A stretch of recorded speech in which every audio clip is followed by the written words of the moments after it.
Ma Mission TV, le miroir du monde.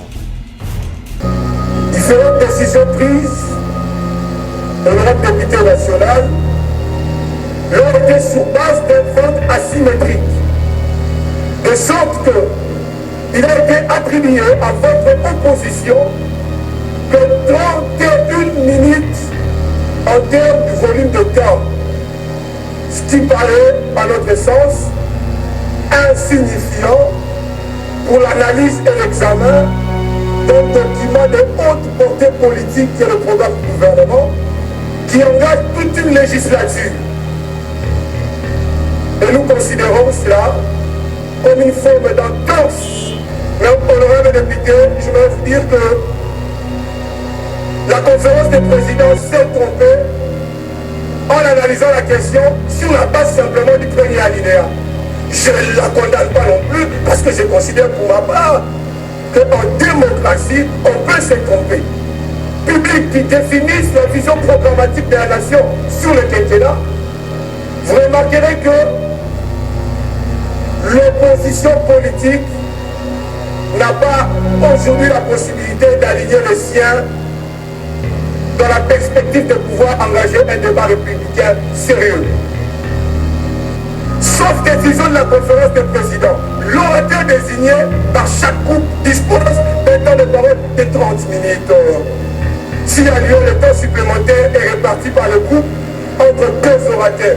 Mais enfin, honorable député national, trouvez-vous sérieux et responsable? C'est vrai que nous sommes numériquement faibles et que du point de vue mathématique, nous n'avons pas la capacité juridique de vous minoriser. Est-ce que vous trouvez nécessaire, devant le peuple congolais, important et utile, devant le peuple congolais, qui nous suit maintenant, que votre position puisse avoir un faible temps d'intervention pour analyser, peut-être dans la mesure du possible, enrichir le programme du gouvernement? Parce que nos vies en sont tributaires, même les vies de nos enfants. Ma Mission TV, le miroir du monde. Honorable membre du bureau, honorable député et distingués collègues, j'interviens ici sous forme d'une motion conformément aux dispositions 78 et 79 de notre règlement intérieur. Il est donc un secret de polichinelle, comme vous le savez, qu'en date d'hier, en date du 2, et même aujourd'hui, il s'est tenu tour à tour des réunions de conférence de présidents ayant statué sur la problématique de l'allocation du temps de parole à la faveur des élus nationaux. Différentes décisions prises, honorable député national, l'ont été sur base d'un vote asymétrique, de sorte qu'il a été attribué à votre opposition que 31 minutes en termes du volume de temps, ce qui paraît, à notre sens, insignifiant pour l'analyse et l'examen d'un document de haute portée politique qui est le programme du gouvernement, qui engage toute une législature. Et nous considérons cela comme une forme d'entorse au principe de la liberté d'expression tel que consacré à l'article 23 de la Constitution du février 2006. Je vais vous emmener dans une petite gymnastique, honorable député, chers collègues. Si vous faites bonne computation sur les 31 minutes accordées à l'opposition pour l'évaluation du programme du gouvernement qui réforme les politiques publiques qui définissent la vision programmatique de la nation sur le quinquennat, vous remarquerez que l'opposition politique n'a pas aujourd'hui la possibilité d'aligner les siens dans la perspective de pouvoir engager un débat républicain sérieux. La législature, cher honorable député, prend 5 ans. Si vous voulez convertir cela en minutes, vous avez 62 208 000 minutes, alors qu'on nous donne 31 minutes pour évaluer.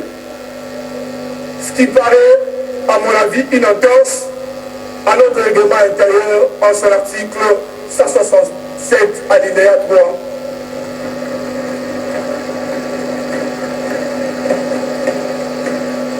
que cet article pose le principe de la répartition proportionnelle en termes de l'importance numérique. Mais honorable député, je vais vous dire que la conférence des présidents s'est trompée en analysant la question sur la base simplement du premier alinéa. Je ne la condamne pas non plus parce que je considère pour ma part qu'en démocratie, on peut se tromper. Mais il est aussi indiqué que la correction d'une défaillance en démocratie peut constituer un mécanisme de revitalisation de la démocratie. Lorsque vous lisez l'alinéa D, il est dit ceci.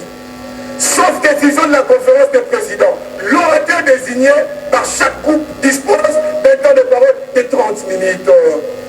Si à lieu, le temps supplémentaire est réparti par le groupe entre deux orateurs.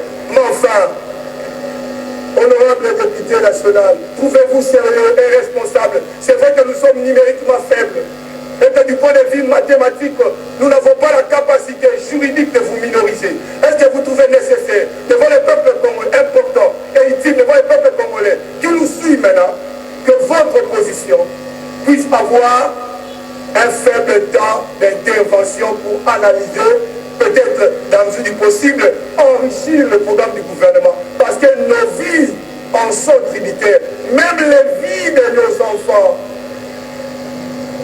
Honorable député, chers collègues, j'aimerais en atterrissant nous rappeler simplement au principe sacro-saint du droit constitutionnel, le principe de la justice, le principe de l'équité, le principe de l'équilibre. Ces principes sont aussi développés dans la loi du 4 décembre 2017 portant statut de l'opposition. Cette loi fait de l'opposition le pilier essentiel de la politique de la nation. Et donc l'opposition, en quelque sorte, avec aujourd'hui le mécanisme de la séparation des pouvoirs politiques, où l'on considère que la séparation du point de vue structurel entre l'exécutif et le législatif, l'opposition politique est devenue aujourd'hui un levier important dans l'organisation du pouvoir public. Aujourd'hui, nous n'allons pas quitter la salle. Nous n'allons pas appliquer ce que nous demandons, Madame la Présidente, avec votre permission, que vous puissiez dilater le temps, que vous puissiez nous donner plus de temps que ce que vous avez donné. Ainsi, lorsque vous l'aurez fait, Madame, vous rendrez justice. Nous avons dit.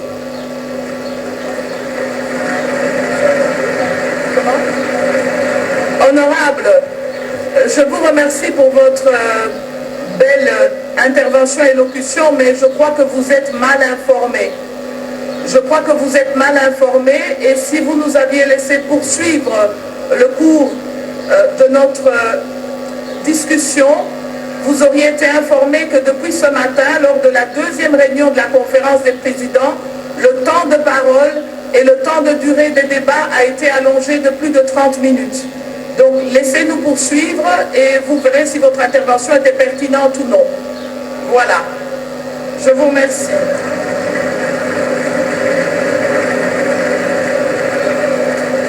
Honorables députés et chers collègues, nous allons passer à la présentation du Premier ministre, chef du gouvernement, en l'occurrence le Premier ministre Ilunkamba Sylvestre.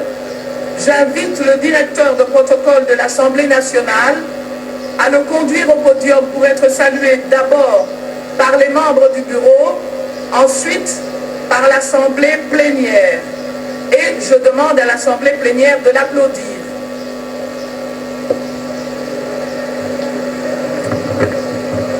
Bien, très chers téléspectateurs, nous poursuivons cette plénière ici au niveau de l'Assemblée nationale avec l'investiture du gouvernement de Ilunkamba qui sera marquée avant cela par les discours, programmes du gouvernement Ilunkamba qui va donc monter sur la tribune pour saluer les membres du bureau de l'Assemblée nationale. Robert Naï. Oui, c'est un moment M, comme on le dit, l'heure H qui approche. Là, c'est le Premier ministre, chef du gouvernement, qui va bientôt être présenté devant le public.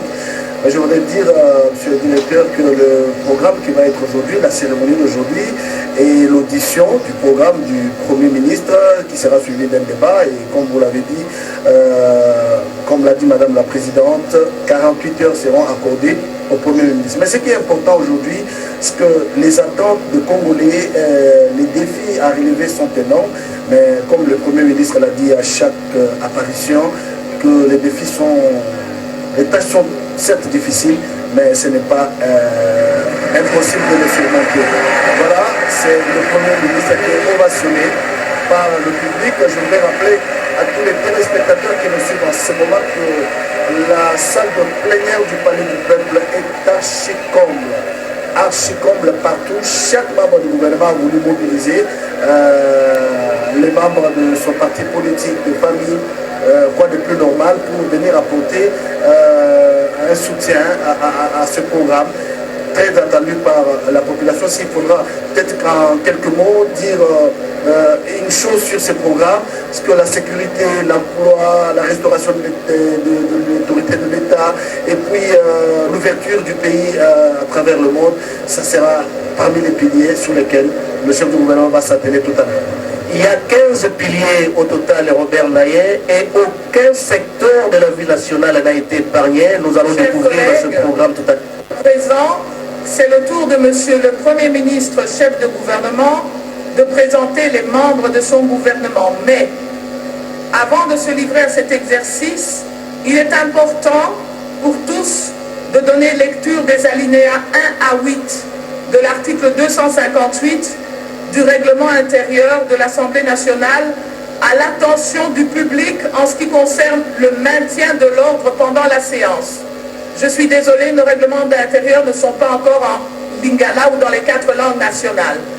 Et donc en français, cet article dit « Il est interdit à toute personne non revêtue de la qualité de parlementaire de prendre place dans les aires réservées aux députés.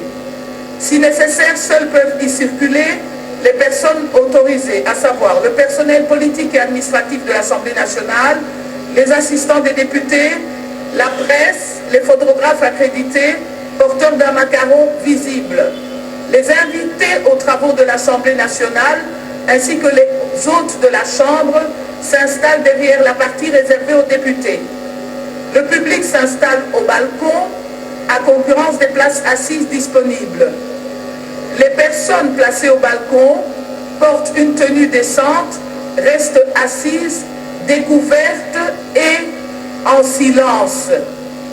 Aucune banderole, aucun calicot, aucun instrument de musique, aucune marque de propagande quelconque n'est admise dans la salle. Toute personne qui refuse d'obtempérer a un ordre d'expulsion. Sans préjudice des poursuites judiciaires, le contrevenant aux dispositions ci-dessus sera expulsé. Et donc, je rappelle à tout le monde que nous voulons que la nation congolaise entende aujourd'hui, de façon exceptionnelle, le message que le Premier ministre, dans le cadre de la présentation de son gouvernement, a à offrir à cette nation, et ceci demande de nous tous de la discipline et de la tenue. Je me réserverai le droit d'évacuer ceux de la salle qui perturbent le fonctionnement normal de nos travaux. C'est un dernier avertissement. Et donc maintenant, nous allons demander au Premier ministre de présenter son équipe. Monsieur le Premier ministre, vous avez la parole.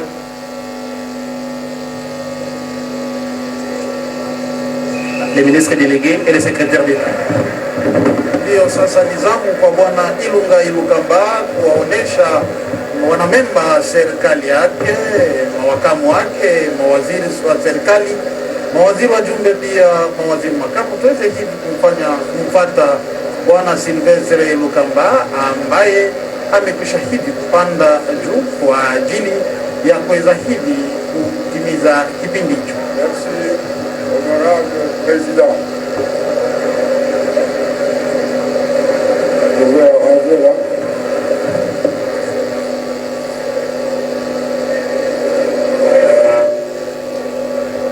Vice-premier ministre, ministre de l'Intérieur, Sécurité et Affaires coutumières, M. Gilbert Kakonde.